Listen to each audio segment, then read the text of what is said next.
Hi, I am Holland Agel, Holland Dog Training Center gi akhoi kano chief trainer. Ado mayam damakta yamna toina hangirakpa kamenda yam toina akhoi ingonda haibirakpa akhoi asigumba akhoi small breed akhoi sima toy breed se akhoi ball sanau haibi yade pot poro haibi yade haibigi yamna akhoi ingonda yamna haibirakpa haitare.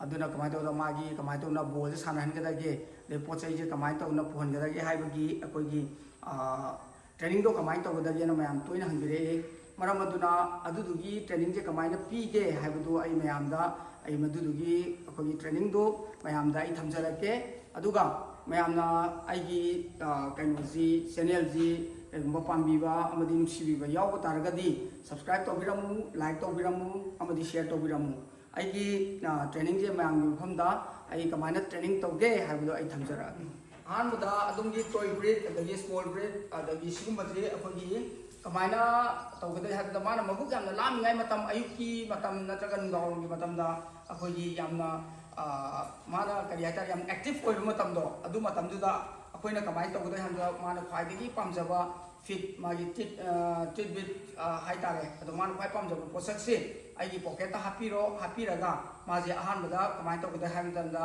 maje ground de pijaba tambiba swana Science pizza biro, science some pizza biba, adagi, sana, somna umlangba, adagi, somna pizza ba, tadaba, sumlang biba, sana, masih sumlang biba, sana, lang bire, adagi, sumlang bire, sana, yes, masih sumlang bire, langi yang mana tuh langi, apa lagi, oi dah kemana kita boleh mupai biro, aku semata una, aja pocket lagi, apa lagi boleh, aman antara ani gua berkerja yang di boleh pai biro, ball je paibiraga kamai tawda ball ani hum je paibiro aduga acha pusi lange saong assess lange dagi sum am pizare ade ai pocket le re ade di kamai tawda immediately ma je manam makha da manam namma matam duda aina kai dawda ya hari da ngasari ball ani je swana mana apa ma se yaw kani ba aduna kamai tawda ma manam namingai je kamai immediately swana sana thadok biba sana karam just yes yes yes ade si mari yaw pusi yo sana biba sana ha tam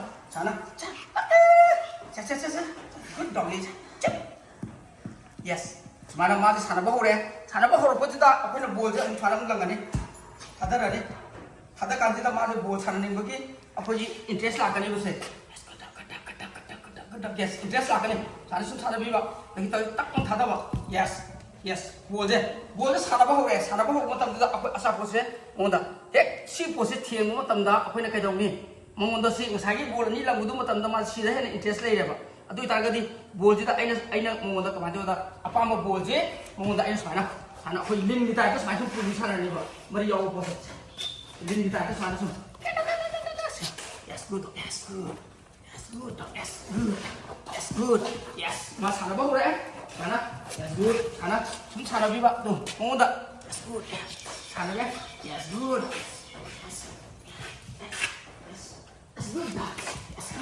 Dan kita terus masuk tuh biba. Nah, that's good. Yes.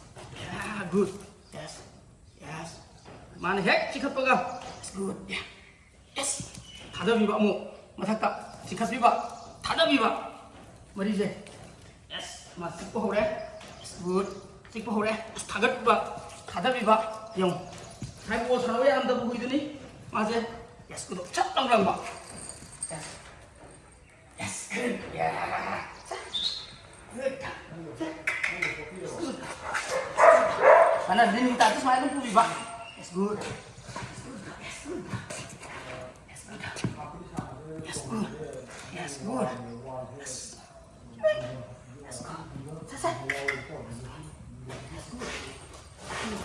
Nah, din kita terus tu biba. Yes, good. Ada biba. Yes. Soalnya mana sana aku matam juga aku ni boleh, pergi mengoda aku ni kangga dah boleh, yang boleh amu birani mengoda si yang kana ni, set. Yang kana ni? Good. Aduh, amu sana birani. Kita pun semua ni ada apa?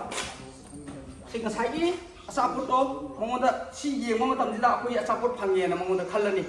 Sini posisi dah bol tidak. Ada di masih segi asap tu thogi era khandu ni apa masih. aduna kwado da maji da thol ka ta mai machin jina kwado da akhoi tak tak thenga kari ba adu dan to ba adu matam si pick up tor kari ba maji magi adu gi potuna akhoi gi mathang gi jiksi uije kano ji akhoi si gi dogi ji at least only kano ta ngai di 1 week khata ngai di ai na ta ji training gi lai ba ji aduna kwado da mo da first ai gi mo da akhoi ball sana ba gi kano ji face han ba tak pa ni aduna kamana da mathang step ta ju kamana ma ball je kamana sanan ge hai ma tam do adu jo mo hajira ke adom na hu ji akhoi gi ball sana ba gi ai dom do ma sinda to lang tho matung da khoi gi marak tu da khoi gi ball sanang lam jan ba je si to ma dam da ball sana da hu ji khoi gi tam tam na ball sana ka ni adom na at least 1 week kumba aduga leidana 15 days kuma try to ma tam da ball sana da hu ji khoi tam tam sana ka ni to bu da bu nang na khoi gi sei da khoi na ninjang da ba khang da ba posakti अखोगी ngसाई बोल दु the माना कई मत मना तो नु थेंगबा मना तो नु थेंग तारगदी अदु मतम द मांगोंदा अखोगी क्वाइट रिवार्ड पीनी बा